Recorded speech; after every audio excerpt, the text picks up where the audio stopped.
Alrighty, so this is going to be the hand-foot crawl. This is actually one of the MoveNat exercises that we do. MoveNat stands for Move Naturally, so these are naturally based movement skills that you would utilize if we still kind of lived out in the wild. And what I like to talk to people about initially when I start teaching these skills is that they're kind of inherent to us as a species. Nobody teaches a baby how to crawl, for instance. They just instinctually know how to do that. It's ingrained into them, okay? So what happens is we utilize these as a kid, we grow up, we stop using them, and then we come back to them in this context and they become very difficult. For me personally, if you don't have any time, like this is the #1 go-to exercise I think everybody should do because it's so physically taxing. And when we start doing this initially, what I actually have people do is a hand-knee crawl first, and then we can progress into a hand-foot crawl, okay? Now, position-wise, this is going to look very similar initially to the opposite arm and leg raise. Because what we're going to do is we're going to be on all fours, hand will be underneath the shoulder, knee underneath the hip, okay? And we're squared up so we're not like way off, right? We covered the fingers being lasers and those lasers don't cross, so we actually have that elbow pit facing forward here, right? So I've created that torque in the shoulder. And once I'm set up here, that's when I can actually get prepped and ready to begin the movement, okay? Now, we're going to use some terminology here that you won't be familiar with. This is a contralateral based pattern. And all that means is opposites are moving together. If you watch your dog or your cat or a horse or anything like that run, walk, just move, it moves opposite limbs together. It doesn't actually move the same side together. Now, moving the same side together is called ipsilateral. And ipsilateral movement is, you can still utilize it, and we do utilize it sometimes, but it's a movement pattern that most people default to. As soon as their brain gets kind of mixed up, they start going ipsilateral. And like the one example I have for an animal that moves ipsilaterally is a camel. A camel actually walks with the same side moving, okay? For us, we actually want to do contralateral based patterns because it is a left and right brain crossover movement, meaning that the left side of my brain controls the right side of my body, right side of my brain controls the left side of my body. So doing movements like this, and a lot of times I'll hear clients that say that their doctors told them they need to work on this, because it gets the brain thinking and it reinforces these movement patterns. It's kind of like when you rub your tummy and pat your head, how initially it's a harder movement to do. So with this, working on these movements is actually going to help your brain a lot too, which is awesome. So once we're set up here though, okay, what we're going to do is whatever's in front of the movement, in this instance it's my hands, that will lead the movement. So essentially I pick up my hand and then my knee picks up and it comes here. And then my other hand, my left hand here, picks up, right leg moves forward, come here, and then I just go like that. Now if I'm going backwards, it's actually going to be the opposite now, that my foot is going to move slightly before my hand. So right now my left leg is going to pick up, and then my right hand picks up, and I place here, and then this side, here. And initially this movement for you guys is going to look very mechanical, and that's okay. You got to get used to it. I want to point out a few things here. One is some people might come up on the toes like this. Typically I'm down here until I actually move into the hand-foot crawl. So for the hand-knee crawl, my feet might be down, but it doesn't have to be. The other thing is that you'll notice there's a spacing here. A lot of people, when they start to do this, for some reason they usually like cram, especially when they're going forward, they'll cram their knee here. And essentially they start like shifting their body when they do that. We don't want that to happen. We want that spacing so that when we pick up, there's a spacing here. I usually tell people you should feel pretty stable and pretty even on all points, right? My hands and my knees, I should feel pretty solid and even here, okay? Now if I come in and I pull in way like this, I'm not necessarily going to feel that. I'm going to feel a lot more tension towards that hip because I've shifted my body weight. We want to stay flat and even the whole time, okay? Now, for this particular movement, with the hand-knee crawl, I just say, I mean, it's really a total body movement. Now, both of these are, but I'm going to cover kind of the differences as soon as we switch over to the hand-foot crawl, because it is a far more intense movement.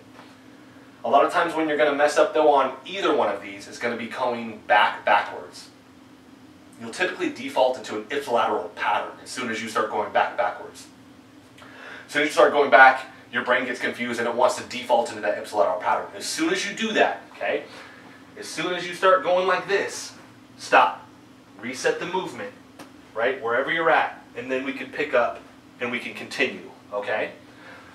So, that's the hand knee crawl. Progressing into the hand foot crawl is easy. It's a very minute change, but it makes it just a much harder movement. And all I'm going to do from here, same setup, is that instead of being on my knees now, I'm going to come up on my toes, I'm going to pull my body up. And if you notice, 3 to 4 inches maybe off the ground with my knees, okay? I want to stay low. Contraindications are going ipsilateral. We don't want to do that for these, but it's also based off the position of your hips and your lower back, which is something that we covered in the opposite arm and leg raise. But here, especially for this, a lot of people default into pushing their hips way up in the air, or they're like arching their lower back a lot, and they're putting added pressure on their lower back. But once I'm here, it's the same movement.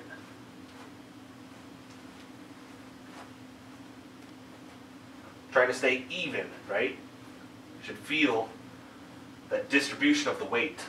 Because here people start pushing up like this, right? They let that knee and that hip go up in the air, and that's where they're losing control, or they're simply just wagging their body. So they're shifting a lot. They're kind of going here, and they're like shifting their hips all over the place, which is something that you don't want to do. I call it wagging your tail, is that as I'm watching somebody, I'll literally see their knee shift in. So if we're facing forward, their knee, when they place, will shift in, and their hip will go with it. So they're no longer in alignment. This is probably one of those movements that you're going to be workshopping a lot. Just like the squat, I think, is a big one that people should be workshopping and practicing the skill of it. Now, total body movements, we've talked about that. But when we transition into a hand-foot crawl, when I'm going forward, right, so as I'm going here, when I'm going forward like that, think of it as almost pulling your body forward. So we're utilizing the lat here, right? We're here and we're pulling down. So it's one of those movements that if I focus on that and that pulling down aspect of it, it works the lats effectively as if we're doing a dumbbell row or a pull-up in a gym, okay? We can get that benefit from it. We can build up those lats. Because what this is doing is it's stabilizing my shoulder blade. You know you have weak lats and all these muscles back here. Posterior shoulder girdle is what we call these muscles. Is if your shoulder blade in the position pokes out. Like your shoulder blade will like sit up like this, where it's actually like hanging out. And I could take my hand and almost grab your shoulder blade. Where we want those shoulders, what we call loaded. So instead of being up here like this, we have them pulled in. And that's what creating that torque is about. Is to make sure that that shoulder blade doesn't pop out, okay? That adds way too much pressure to your neck, and we don't want that. So as I'm going forward, think of it as I'm pulling, right? With my arms, I'm pulling, utilizing my lats. And with my feet, I'm propelling, I'm pushing myself forward, okay? So we're using a lot of quads. As I go backwards though, I'm pushing. So now I'm utilizing a lot of my shoulder. Still utilizing a lot of my lat, but I'm also gonna utilize a lot of my shoulder. Typically when somebody does this, 3 main body parts that they feel: shoulder, lat, quads. Okay? Still a total body conditioning based movement, but those are the main ones that we're going to feel. Okay? So as I'm going backwards now, I'm pushing off. Pushing, pushing, pushing. Okay? Staying even and in your lane. Just like that opposite arm and leg raise, if I was to come out here, right, that tracks to my knees. When I start to propel my body forward, notice that you actually maintain that too, and then you don't start shooting your arms way off or bringing your knees to the outside of your body, okay? Because like I said, the second I bring my knee out, it's shifted my hip, so my hip is more this way now, okay? I would recommend working on this movement like the squat, probably the most out of all these.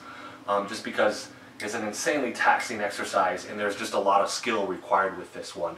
I personally think it's probably the one that you get the biggest bang for your buck in terms of how many calories you're gonna burn, how much strength you can build, how much muscle you can build.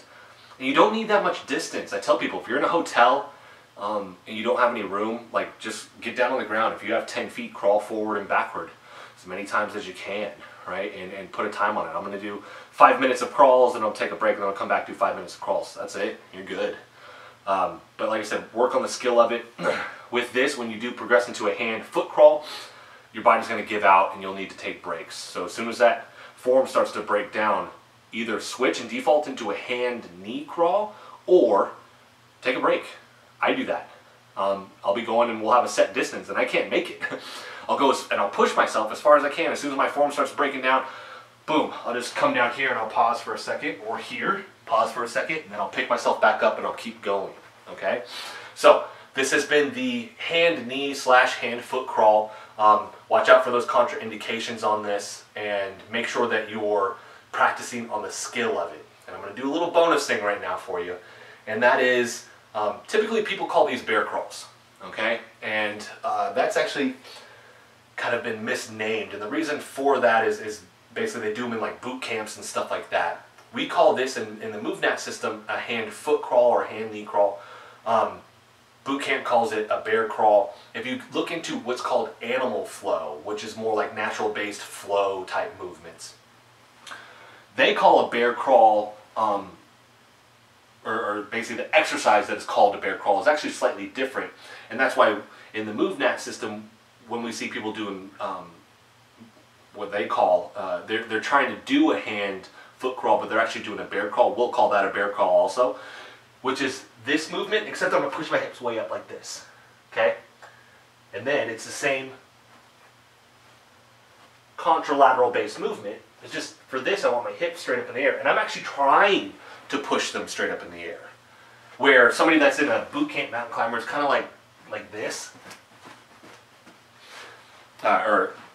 boot camp bear crawl, they're kind of just shifting their hips out of lack of strength in the movement, where they should be creating a scale and they haven't. But utilize the bear crawl. It's a great movement. Just recognize the difference between all of them. And that if we're going to do a bear crawl, we want to push our hips way up in the air. I can either try and push and stretch my feet flat or come up a little bit off my heels. Still moving opposites together, still nice and even. Right? And I can go backwards also. Just like that, okay? Bonus one that you can do. I encourage you to look into MoveNat or Animal Flow if you want something that you don't really need equipment and you want to challenge yourself or learn a little bit more. So, once again, this has been the hand-knee crawl / hand-foot crawl / bonus bear crawl. Work on the skill of this. Watch out for those contraindications, and let's go ahead and move on to the next exercise.